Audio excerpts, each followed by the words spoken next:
Morning, our listeners. This is Leo Stanley, and this is the breakdown. It's a beautiful Monday morning, and we are going to break down, the incidents that happened in Burkina Faso over the weekend. So yesterday, the Interior Minister, released a communique on their website, and it wasn't something that was pretty. It's very disturbing, and we are going to go through what happened and the events that led to, the unfortunate incident that happened in Burkina Faso. So the statement read, the government of Ghana has received disturbing information from Burkina Faso of a truck carrying tomato traders from Ghana, which was caught in a terrorist attack in Tetao, Burkina Faso on Saturday, 14 February 2026. The Ghana embassy in Burkina Faso is liaising with the officials of the Burkina Faso to visit the attack site for details and identification of Ghanaians caught in the attack. Further details will be communicated to the public, and this was signed by Muntaka Mohamed Mubarak. He's the Minister for Interior and National Security. So later on the day, we were trying to dig in to find more details as to what happened. Actually, it said, so it was confirmed by the government. It says Ghana's embassy in Burkina Faso has since confirmed that some Ghanaian tomato merchants and truck drivers lost their lives. The attack has been linked to the Jama'at Nasser al-Islam wal Muslimin, which is the JNIM Sahel. Reports indicate that the several trucks were set ablaze, male traders and drivers were killed, and female traders were spared. Authorities are working to identify victims and support. So we are going to dive in a little bit on what this whole thing is about. And if you're watching us on YouTube, you can see where the incident happened. It's Tetao in Burkina Faso. If you're watching us, you can see that the place is, sparsely populated with next to no development over there. No roads. I can see no roads. It looks like a desert area with a lot of detached houses and uncompleted houses. It's basically a village setup or a remote area setup of a sort. And this is where the incident happened in Burkina Faso. The place is called Tetao in the Lome province. So let's talk about Jamaat al-Nasser al-Islam wal Muslimin, or the jihadist coalition affiliated with Al-Qaeda. It was formed in 2017 after, the collapse of Mali. A lot of groups, set up trying to gain control over the Sahel regions. And later they, realized that when they come together, and then their power and their influence is going to be, bigger. So the major of the groups that has formed this JNIM is Ansar Deen, AQIM, Al-Murabitun, and then Masina Liberation Front. The leader of this group is called Iyad Al-Ghali. He is a former Tuareg and a rebel leader. So their areas of operation spans the entire, Sahel region of Africa, from Mali, Burkina Faso, to Niger, and to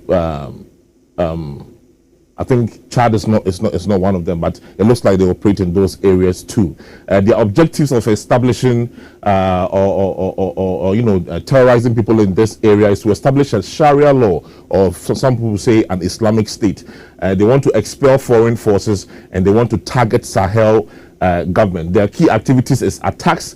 They are into bombings, and they are into kidnappings and ambushes. And these are some of the activities that the JNIM are into. So when you look at this map of Burkina Faso, up here is where the Tetao area is. That is where a lot of the incidents has happened. So when you look at this chart, you look at the number of casualties that has happened. We are going to go through them. In June 2021, for instance, 160 civilians were killed. In June 2024, 100 plus soldiers were killed. In August 2024, 200 plus civilians were killed.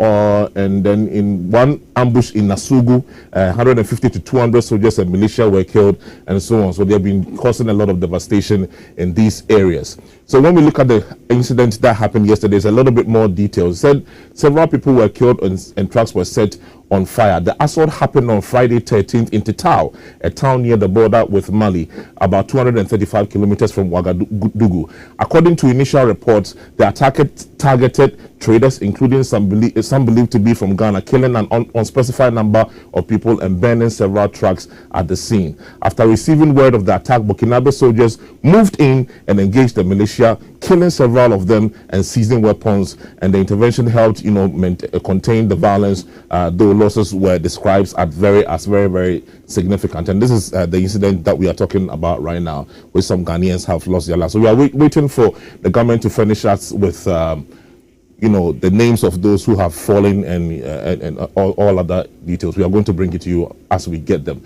So let's go into Tetao, this area that is causing trouble. The location is in northern Burkina Faso, like I said, about 235 kilometers from the capital in Ouagadougou. It's very close to the Malian border, making it a very hot spot for rebel groups to operate. And this isn't the first time they've done this. We've gone through some of the numbers. So let's go through the years that they've been doing this. This one says armed terrorists staged deadly attack on a convoy of traders in Burkina Faso. This was in 2020. And the story says the victims were mainly traders who came from Tetao, around 160 kilometers. Let's also go to this one. This was in 2021. And it says, in a statement on Thursday, the government said the gunmen attacked a militia about 10 kilometers, 6.2 miles from the town of Tetao. Another one says Niger group, a Ghanaian driver shot and trucks burnt on the Burkina border. The same place, Tetao. Another one says 2 civilians and 50 terrorists killed in an attack in the north. This one was in 13th August 2024, and also says the units which were escorting food convoy for the benefits of the people of Tetao again were attacked by a group of terrorists whose number is estimated at around 100. So somebody will ask, if this place is such volatile and it's very dangerous, why are Ghanaians going there? What are they going to do there in the first place? And that is where the tomato argument comes in. Did you know that Ghana heavily relied on imported tomatoes from Burkina Faso? Primarily, we import approximately $400 million, right? Roughly 90% of the fresh tomato supply that we import is from Burkina Faso. That is why we have no choice but to go there. So we import about 60,000 metric tons of tomato products annually from Burkina Faso. That is why you see our women going there. And this is a report from Agyen Brefo Tomato Report in 2020, which talks about the numbers from 2016, 2017, 2018, 2019, and 2020. And if you can zoom in a little bit, let's zoom in a little bit here. Okay, all right.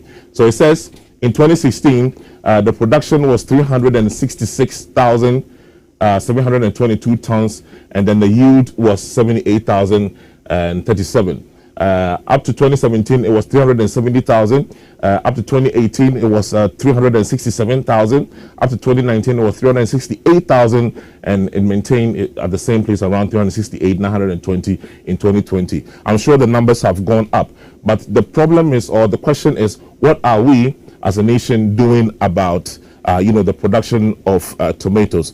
I understand that Ghana consumes about 800,000 tons, but we are only able to produce about 400,000 or sometimes even 300,000. So which means there is a huge market gap that needs to be filled. That's why people are risking their lives to go into these places to go and bring tomatoes for us to chop or for us to eat. So the next time that you are enjoying your rice or your rice and stew, know that people have actually sacrificed their blood to make sure that that thing ends on your plate. The question also that we are putting out there for the government or for the Agri Ministry or whatever is, what are we doing if the situation gets more volatile or if it gets impossible for us to go there to bring in these goods? What is going to happen to the tomato consumption in Ghana?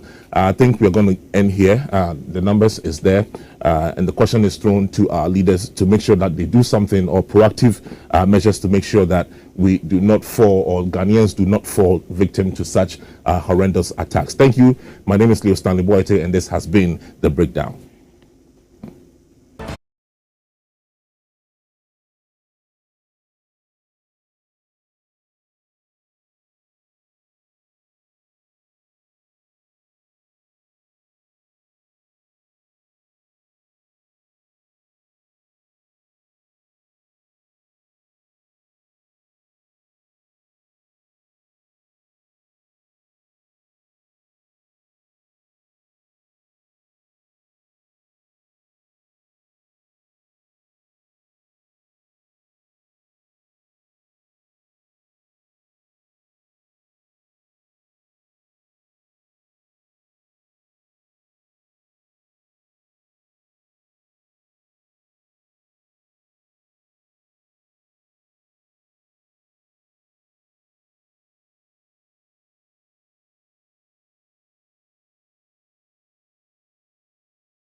Although the finance minister said the money is be paid immediately. Have you heard anything?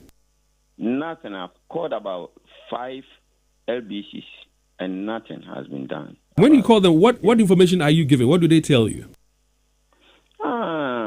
They are saying that we are still waiting. And the most annoying and the sad aspect of it is that about 3 weeks ago, we went to a meeting and they told us the price is not going to change.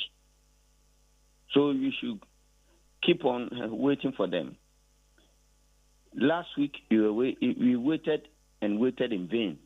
And this week, okay, it's Monday now, so I can't talk much about it. But nothing has done about it. So tell us, the delays in paying you cocoa farmers your due, how is it affecting, let's say, managing your farms, keeping your farm hands or your laborers, or even buying fertilizer and the like for what you do? How is it impacting you? In fact, I don't want to sound political here, but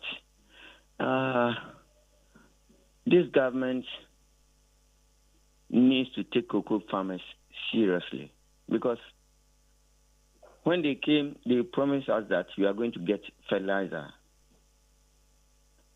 It's 1 year and still counting. You have not received even a damn fertilizer from them. Again, have you tried to find out why they promised to give you fertilizers and you've not gotten it? Have you tried to find out why? The last time I asked in the meeting in Kumasi, and they told me that now, because they are changing the board and this, because of the transition, it was a whole lot of stories. Mr. Brefo, with all that is happening, tell me, how are this going to affect the next planting season? Can you look into the future and tell us something? What do you think is going to happen in the next planting season? You don't have fertilizers and all. Your monies have delayed. Let me tell you something here. I don't even want you to learn because of what we just asked. Now, this year, we have started, as I'm talking to you now, you have started pruning and all these stuff. You know, cocoa is a seasonal crop business. Every month, you need to do something in the farm. Looking at the reduction of the price and all these things and the hula baloo, what is going on in the cocoa sector. Yes, now the school has reopened. Our children are in school. A whole lot of things are happening. So how are you even going to cater for your family, let alone the farm? So it's a big blow. Talking about pruning and all, what is happening currently as we speak? Because like you rightly said, cocoa is a seasonal, crop. They are farming bush. A lot of farmers. They have done what? They have left their farming bushes because